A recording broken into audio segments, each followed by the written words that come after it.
ये चीज सुननी नहीं है किसी को। अब सुनो भाई, जरा सुनना शुरू करो, सुनना शुरू करो। मैंने तुमको एक सवाल दिया, व्हाट इज ओम्स लॉ, है ना, पेपर में आता है। ओम्स लॉ क्या है? क्या हुआ, एक वायर है, सपोज करो एक तार है। अब तुम्हें क्या करना है, इस तार में से करंट पास करना है, पानी भेजना है, सपोज करो पाइप से, तो तुम्हें एक एनर्जी देनी पड़ेगी, ताकत देनी पड़ेगी। अब तार से करंट कब आएगा? तार से करंट कब आएगा? तार से करंट जब आएगा जब तुम तार के दोनों साइड पोटेंशियल डिफरेंस एप्लीकेबल करोगे, पोटेंशियल डिफरेंस लगा दो। तो ओम नाम के, जॉर्ज साइमन ओम नाम के साइंटिस्ट थे, उसने बोला कि अगर कोई कंडक्टर है, जैसे कोई मेटल की वायर, जैसे कोई मेटल की, उन्होंने सिंपल सी बात करी कि अगर तुम्हें करंट ज्यादा चाहिए तो तुम्हें वहां पोटेंशियल डिफरेंस बढ़ाना पड़ेगा। क्या बढ़ाना पड़ेगा? Potential difference. अगर तुमने पोटेंशियल डिफरेंस बढ़ा दिया तो करंट क्या हो जाएगा? बढ़ जाएगा। यानी तुमने एक लाइन कही, current is directly proportional to potential difference. तुम कहोगे सर आप तो बढ़ाने वाली बात कर रहे थे, तो इंक्रीज शब्द क्यों नहीं बोला? अभी जो डायरेक्टली प्रोपोर्शनल शब्द है ये कब आता है? अगर बढ़ा रहे हो तो बढ़ रही है चीज, हो सकता है कोई घटाने लगे तो चीज घट रही है। तो हमें बढ़ाना घटाना ना बोल करके उसकी जगह क्या शब्द बोल देना है? Directly proportional. यानी कि अगर पोटेंशियल बढ़ा दिया तो करंट बढ़ जाएगा, पोटेंशियल कम कर दिया तो करंट भी क्या हो जाएगा? कम हो जाएगा। तो सीधी सी बात उन्होंने बोली, current is directly proportional to potential difference. अच्छा, इसमें एक चीज और बढ़िया से बोल सकते हो, एट कांस्टेंट टेम्परेचर।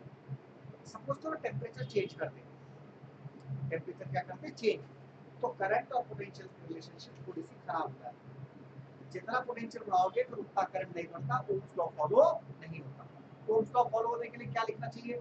पेपर में सवाल आया, स्टेटमेंट लिखो ओम्स लॉ की, तो तुम क्या बोल दो? At constant temperature current is directly proportional to potential difference. Clear है? और इसको मैथमेटिक्स की फॉर्म में भी लिखो ऐसे करके, V प्रोपोर्शनल किसके लिख देना है? I। ठीक है ना? प्रोपोर्शनल का निशान हटा तो क्या लिख दोगे? P is equal to IR। और आगे लिख दो where R is the resistance of the conductor।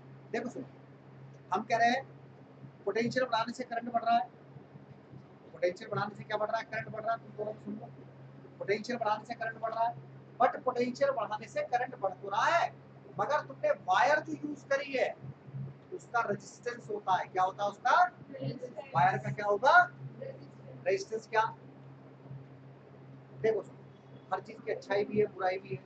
तुम अच्छा काम कर रहे हो, कुछ लोग तुम्हें रोकने की कोशिश करेंगे, तो बढ़िया काम कर रहा है, कुछ आधे अगेंस्ट हो जाएंगे, आधे तुम्हारे साथ हो जाएंगे। तो पोटेंशियल अगर बढ़ाने से करंट बढ़ रहा है, मगर वायर के अंदर एक प्रॉपर्टी है रेजिस्टेंस। कौन सी प्रॉपर्टी? रेजिस्टेंस क्या कर रहा है? करंट का अपोज कर रहा है, वो करंट को नहीं बढ़ने देगा, करंट को बढ़ने नहीं देगा। तो वायर का आर क्या है? रेजिस्टेंस। यानी कि पोटेंशियल को करंट बढ़ाने के लिए रेजिस्टेंस से लड़ना पड़ेगा, पोटेंशियल को करंट बढ़ाने के लिए रेजिस्टेंस से क्या करना पड़ेगा? लड़ना पड़ेगा। जब पोटेंशियल इस रेजिस्टेंस को खत्म कर देगा तब करंट बढ़ना शुरू होगा। तो ओम्स ने क्या बोला? सीधी सी लाइन लिखनी है, at constant temperature, at constant temperature current is directly proportional to potential difference. लिख दोगे कि नहीं लिख पाओगे? At constant temperature current is directly proportional to potential difference. V proportional I या V is equal to IR। V proportional I या V is equal to I। अब जो हमने सेकंड क्वेश्चन दिया था टेस्ट का, उसमें क्या लिखा था? उसमें तुमने लिखा था right the relationship between potential difference current and resistance. तो तुम्हें अगर ऐसा सवाल पेपर में आ जाए तो इन लोगों ने क्या करा, इसने एक कथा सी लिख दी है, पोटेंशियल डिफरेंस के बारे में लिख दिया, करंट के बारे में लिख दिया, चार्ज के बारे में लिख दिया। नहीं लिखना भाई कुछ, नहीं लिखना कुछ भी। मैंने कहा right the relationship between current and potential difference. Simple सा एक सवाल बोला कि right the relationship between current and potential difference.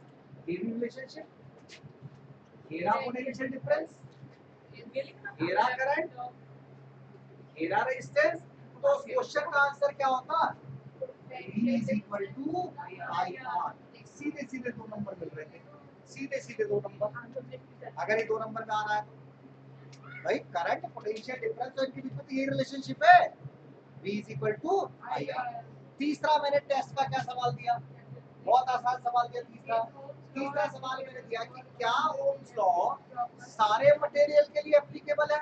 नहीं भैया, मेटल्स में पोटेंशियल बढ़ाने से करंट बढ़ता है, ठीक है, बट कुछ ऐसे मटेरियल हैं जैसे सेमीकंडक्टर, सुना होगा तुमने कभी नाम, सेमीकंडक्टर होते हैं, उनमें ओम्स लॉ एप्लीकेबल नहीं होता। मोस्टली मेटल्स में क्या होगा, जितना वोल्टेज बढ़ाओगे उतना करंट बढ़ता चला जाएगा, वोल्टेज बढ़ाते चले जाओगे करंट बढ़ता चला जाएगा, बट सेमीकंडक्टर में ऐसा नहीं होता।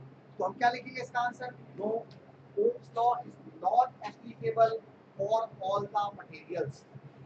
Metals follow Ohm's law but semiconductors not follow Ohm's law. Clear है मेरी बात? ये इसका आंसर हो जाता। चौथे क्वेश्चन की बात करते हैं, फोर्थ क्वेश्चन।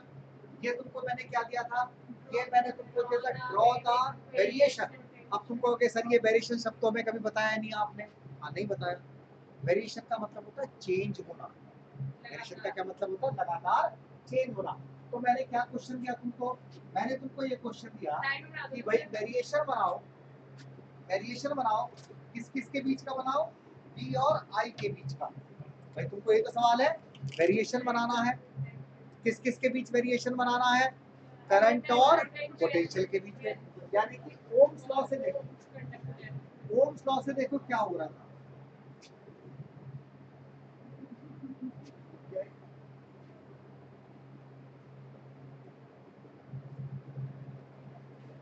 ओम्स लॉ में देखो क्या हो रहा था भाई,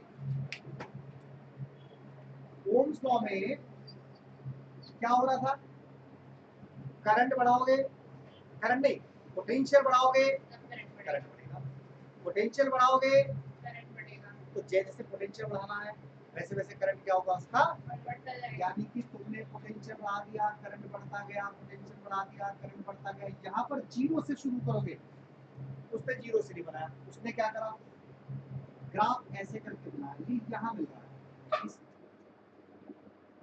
क्या बन रहा है, लाइट बन गई ना, कपक क्या हुआ, कपक गसी हुआ था। चलो वो एसी का तो बंद कर दो। तो हुआ क्या, ये ग्राफ क्या कह रहा है, अगर सपोज करो थोड़ा सा भी ऐसे हो गया, पेन नहीं है, पेंसिल नहीं है, स्केल नहीं, किसी भी वजह से, ये ग्राफ कह रहा है पोटेंशियल तो 1 वोल्ट है बट करंट कितना है, ऐसा। अगर पोटेंशियल जीरो है तो करंट भी क्या, तो ओम्स लॉ कब एप्लीकेबल है, potential zero current zero, potential बढ़ा करंट बढ़ा। ये तो कोई सेमीकंडक्टर हो गया होगा, ये तो कोई अनदर मटेरियल है जिसमें पोटेंशियल बढ़ा रहे हो और करंट नहीं बढ़ रहा। इसे पोटेंशियल तो 1 वोल्ट हो गया बट करंट इसमें नहीं बढ़ा। यहाँ पर पोटेंशियल जैसी बढ़ाओगे करंट वैसे का वैसा बढ़ता जा रहा है। तो करंट और पोटेंशियल के बीच में रिलेशनशिप देनी है तो ये ग्राफ बनेगा, यहाँ लिखना भी पड़ेगा, ये चीज है V और ये चीज है, ये वेरिएशन बन गया। क्लियर मेरी बात? इस वजह बात, ये ग्राफ में यहाँ से नहीं शुरू करना, कहाँ से शुरू करना है, ओरिजिन से। करंट जीरो, जैसे करंट 1 वोल्ट, पोटेंशियल 1 वोल्ट, तो सपोज करो करंट भी एक आ गया। पोटेंशियल मान लो यहाँ पर 2 है तो यहाँ करंट कितना आ गया, यहाँ पोटेंशियल इतना है तो यहाँ करंट चेक कर दो कितना है। क्लियर है? कई बार पेपर में न्यूमेरिकल दिया हुआ आ जाएगा। अब एक इसके बाद क्या सवाल था, एक न्यूमेरिकल दे रखा था, ठीक है, इसका मैंने न्यूमेरिकल काट दिया। अच्छा एक सवाल और था, what is the difference between ohmic conductor and non ohmic conductor. अरे तो नाम से पता चल रहा है, कुछ कंडक्टर वैसे होंगे जो ओम्स लॉ को फॉलो करेंगे, जैसे मेटल्स ओम्स लॉ को फॉलो करती है, बट सेमीकंडक्टर ओम्स लॉ को फॉलो नहीं करते। तो सिंपल सा आंसर लिख दोगे, those material which follow Ohm's law are called ohmic conductor. जैसे ग्राफ में ये तो ओमिक कंडक्टर का ग्राफ है, ये किसका ग्राफ है, ओमिक कंडक्टर का, बट ये ग्राफ किसका है, नॉन ओमिक कंडक्टर का। पेपर में आ जाए नॉन ओमिक कंडक्टर का ग्राफ बनाओ तो कैसे भी करके लाइन खींच लो, ये भी किसका ग्राफ है, नॉन ओमिक का। क्यों? क्योंकि ये स्ट्रेट लाइन नहीं है। स्ट्रेट लाइन अगर बना दी, स्ट्रेट लाइन अगर बना दी और वो स्ट्रेट लाइन किससे जा रही हो, ओरिजिन से जा रही हो, कहां से जा रही हो, ओरिजिन से, तो समझ लो वो कैसा कंडक्टर है, ओमिक कंडक्टर है। क्लियर है मेरी बात?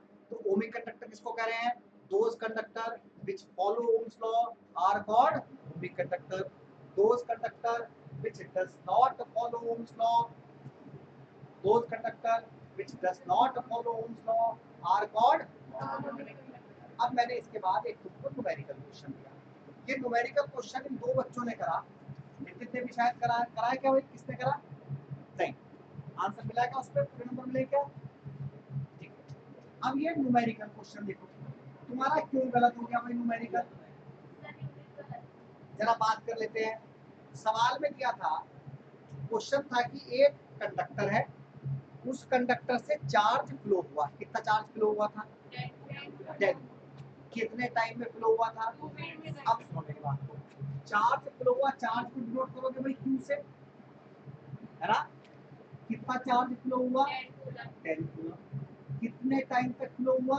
2 मिनट तक, यानी कि 2 × 60। भैया ऐसा यूनिट में क्वेश्चन सॉल्व करते हैं तो कितना टाइम बन रहा है? 120 सेकंड, है ना? अब अगर इतना चार्ज इतने टाइम तक फ्लो हो रहा हो तो तुम्हें करंट पता चल जाएगा। अगर इतना चार्ज इतने टाइम तक फ्लो हो रहा हो तो तुम्हें क्या पता चल जाएगा? करंट। तो यानी कि इस कंडक्टर से कितना करंट बना होगा? करंट का फॉर्मूला I = U/T। अरे करंट का फॉर्मूला, करंट की डेफिनेशन से याद कर लो, charge flowing per unit time. इधर ध्यान दो, charge flowing per unit time is called current, charge flowing per unit time is called current. तो कितना करंट बना? चार्ज कितना था? 10 कूलम। यहाँ कितना आएगा नीचे? 120। तुम जरा देखो तुमने क्या लिख रखा है दोनों ने? 5। क्यों ये लिख रखा है 5? अरे भैया क्यों? ये t कितना है? देखो कितना t है? 120। जब t है 120 है तो 5 क्यों लिखोगे भाई? 120 आएगा।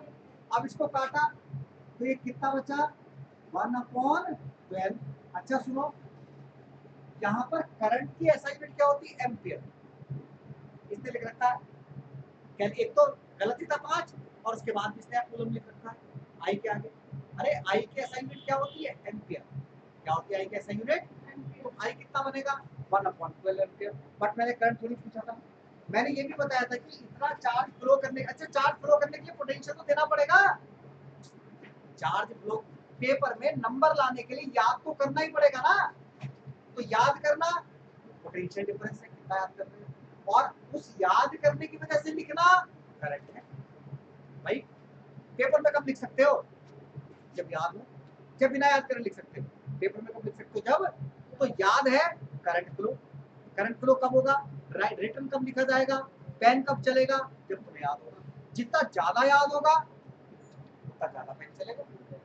जितने ज्यादा याद करे हुए क्वेश्चंस आ गए उतना बढ़िया लिखोगे। तो पोटेंशियल डिफरेंस क्या है? एक तरह से याद करना, और करंट क्या है? लिखना।